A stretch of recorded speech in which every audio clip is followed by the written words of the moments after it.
আসসালামু আলাইকুম। আমরা হচ্ছে এখন আজকে যেটা দেখবো এটা হলো রিপ্রেজেন্টেশনের একটা টপিক। আমরা রিপ্রেজেন্টেশনের মধ্যে এর আগে দেখছিলাম হলো ব্যাগ অফ ওয়ার্ডস, যেটা মিডিয়া ছিল। ঠিক আছে, আজকে দুইটা ইম্পর্টেন্ট জিনিস দেখবো। একটা হলো আইডিএফ আর হচ্ছে টিএফ আইডিএফ, এই দুইটা টপিক। ঠিক আছে, এই দুইটা টপিক হচ্ছে আমরা দেখবো, দুইটাই খুব ইম্পর্টেন্ট। এবং এর মধ্যে একটু কনফিউশন হচ্ছে আইডিএফ এর নিয়ে। আইডিএফ এর মধ্যে বেশ কিছু ফর্মুলা আছে, সো সবগুলো ফর্মুলা আমরা পরীক্ষার আগে বেশি পণ্ডিতি করবো না। আইডিএফ এর মধ্যে আমাদের টিচার যে সূত্র দিয়ে ফর্মুলাটা দিয়ে করিয়েছেন ওটা দিয়ে করার চেষ্টা করবো আমরা আইডিএফ। সো আমরা শুরু করি। প্রথমে হলো টার্ম ফ্রিকোয়েন্সি দিয়ে শুরু করবো। টিএফ মিন হলো টার্ম ফ্রিকোয়েন্সি।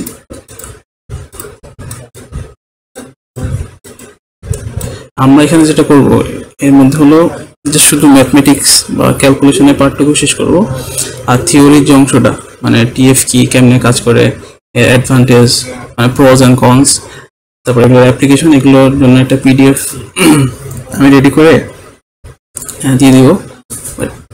আসলে থিওরি এখানে ডিসকাস করার মতো সময় নেই, যেহেতু পরীক্ষার সামনে। আমি একদম ক্যালকুলেশনের পার্টটুকু চেষ্টা করি। আচ্ছা, সিম্পলি টার্ম ফ্রিকোয়েন্সি মানে হলো আমি জাস্ট আমার সেন্টেন্স থাকবে কয়েকটা। ঠিক আছে, সেন্টেন্স থেকে আমরা যেটা করবো টোকেনগুলো বের করবো। ঠিক আছে, এই টোকেন বের করবো। এই টোকেনগুলো ওই সেন্টেন্সে কতবার আসছে, ঠিক আছে, কতবার আসছে সেটা বের করা, সিম্পলি ফ্রিকোয়েন্সি। এই টোকেনগুলোর ফ্রিকোয়েন্সি কেমন এটা আমরা বের করবো। ঠিক আছে, এটা হলো সিম্পলি হচ্ছে টার্ম ফ্রিকোয়েন্সি। ওকে, সো আমরা তাহলে শুরু করি। এটা সূত্র হলো, খুব বেসিক একটা সূত্র আছে, টিএফ ইকুয়াল টু, আমি একদম শর্টকাট লিখি, নাম্বার অফ রিপিটেশন। ঠিক আছে, number of repetition of word,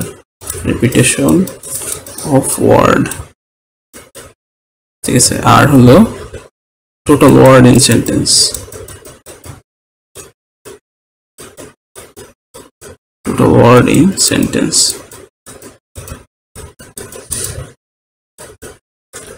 এটা হচ্ছে আমাদের বেসিক জিনিস।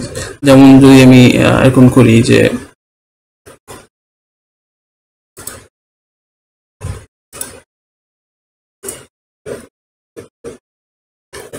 ওকে, সিম্পলি যদি আমি করি, ফর এক্সাম্পল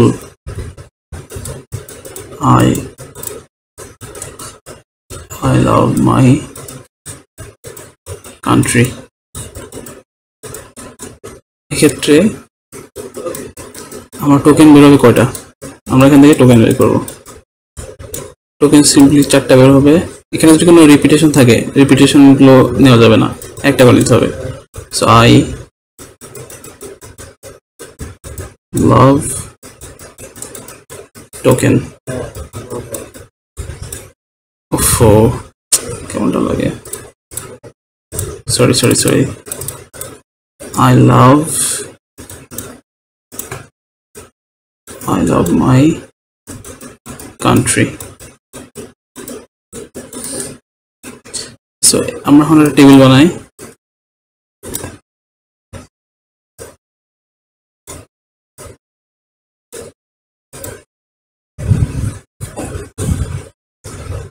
ওয়ার্ড, আমি কিন্তু এখন মানে ক্রিটিক্যাল মেথড যাইনি, জাস্ট উদাহরণ দিচ্ছি, মানে প্রসেসটা কি সেটা বলার চেষ্টা করছি। সো আমাদের ওয়ার্ড ছিল 4টা। ওয়ার্ডের মধ্যে I love my country, frequency কয়বার, প্রত্যেকটা ওয়ার্ড আমার একবার করে আসছে। সো আমার ফ্রিকোয়েন্সি 1 1 1 1। সো আমার আইডিএফ কি হবে প্রত্যেকটা ওয়ার্ডের জন্য, সরি টিএফ কি হবে, ফর এক্সাম্পল আই শব্দটার, এই আই শব্দটার জন্য, ঠিক আছে, আই শব্দটার জন্য টার্ম ফ্রিকোয়েন্সি কত হবে, টার্ম ফ্রিকোয়েন্সি হবে, আমার শব্দটা ঘটছে কয়বার, একবার। আর আমার টোটাল এই সেন্টেন্সটাতে শব্দ আছে কয়টা, 4টা। সো 1/4, ঠিক আছে। সো ক্যালকুলেশন করে আমরা যেটা পাবো সেটাই হলো এটার টার্ম ফ্রিকোয়েন্সি। ওকে,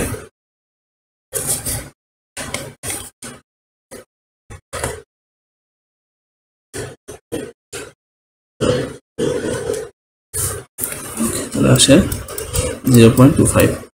তাহলে আমার কাজ কি, আমার কাজ হলো, প্রথম কাজ হলো আমাকে একটা ডেটা সেট দেওয়া থাকবে। ওকে, আমি একদম ডিরেক্ট ডেটা সেট সলভ করি। ফর এক্সাম্পল আমার ডেটা সেট দিলে এমন ডেটা সেট সেন্টেন্স 1, সেন্টেন্স 1-এ থাকলো ফর এক্সাম্পল লাভ বাংলাদেশ, পরেরটাতে থাকলো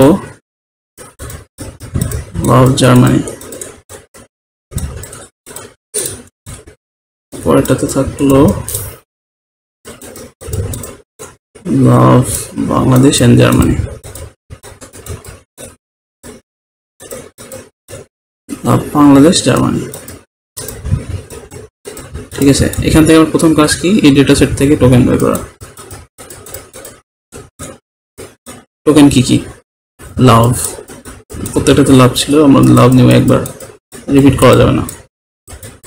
2 হচ্ছে বাংলাদেশ জার্মানি,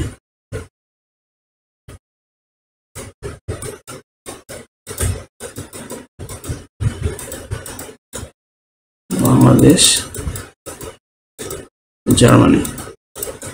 ঠিক আছে, তাহলে টার্ম ফ্রিকোয়েন্সি সূত্র আমরা জানতাম, আমরা এখন সরাসরি ওয়ার্ডগুলোর জন্য টার্ম ফ্রিকোয়েন্সি বের করব। সো আমি লিখি ওয়ার্ড সেন্টেন্স 1, সেন্টেন্স 2, সেন্টেন্স 3।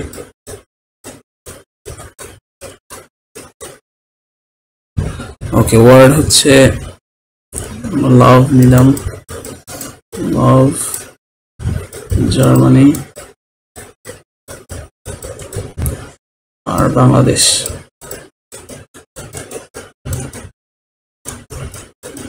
আচ্ছা,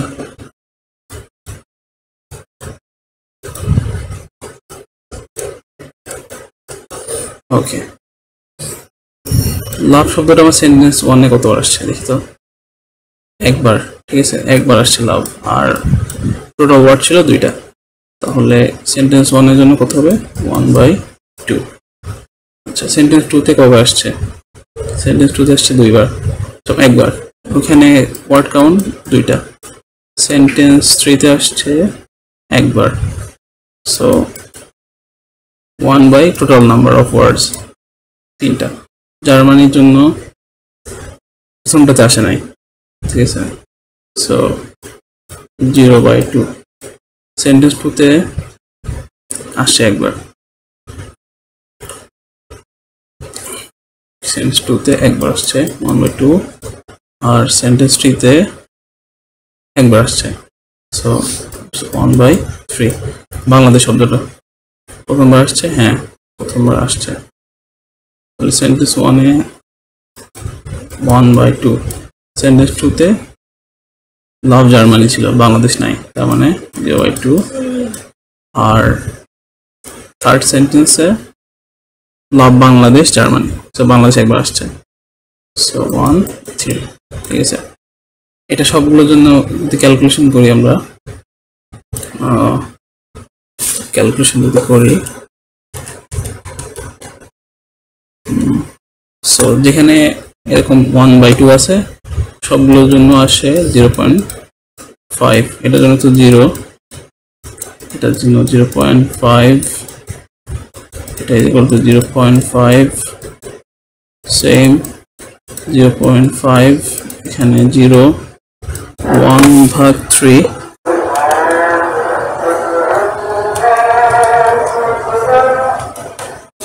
0.33 সবগুলোর জন্য তাই 0.33 0.33 তো এই ছিল আমার টার্ম ফ্রিকোয়েন্সি ঠিক আছে খুব ইজি টোটালি কিছু না